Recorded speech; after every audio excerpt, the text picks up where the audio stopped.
السلام علیکم ورحمت الله وبرکاته. زبیا تاسو ته القاری دوست محمد د بیماری د وجنا زمونږ دا چینل اغا دیتا حاضری لگا کم و ان شاء الله العظیم. اوس به بیا محرم الحرام نن دویمه ورځ ده او الحمدلله په دې باندې به زه خبرې کومه چې دا محرم کومه میاشت ده، دا اسلامي لومبنۍ میاشت ده.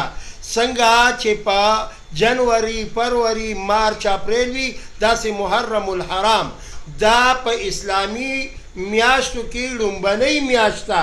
په دې کې څه شوي دي هغه به انشاءالله زه بیانوم، خو بالخصوص په دې کې د رواجونو نه ځان وساتئ، پرهیز وکئ. په دې بازارونو کې دا زنانه دا منګوټي او دا لوښي وغیره اخلي، سوداګانې کوي، نو دا منع ده. وقرن فی بیوتکن ولا تبرجنا تبرج الجاهلیة الاولى.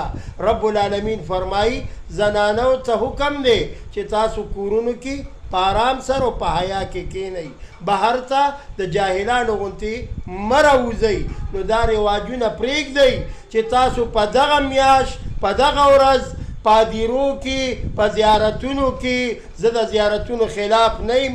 نبی کریم صلی الله علیه وسلم فرمایی تاسو چې مقبرې ته ځئ تاسو ته به آخرت در یادیږي، لیکن تاسو دا ورځ ټاکل او په دې باندې په ځان باندې فرض کول او بیا په لاسو کې اوبه نیول، په قبرونو اچول. نو امام حسین رضی الله تعالی عنه هغه شهید شوی دی، هغه ته اوبه نه دي میلاو شوي، نو تږی هغه دی او اوبه زه څکمه. نو دا ډېره د افسوس خبره ده. ځان د پرهیز وکئ د کسله رواجونو نه. انشاءالله قاری دوست محمد به تاسو ته بیا په یوټیوب چینل کې حاضریږي او تاسو ته به دا کیسې وړاندې بوځي. زما نمبر دی 0312 83 4 83 53. انشاءالله بیا به ملاقات کوو که خیر. زما دا خبرې خامخا شیر کوي او دا په ګروپونو کې هم شیر کوي. خلکو ته زما دا پیغام د محرم الحرام دا ورسوئ.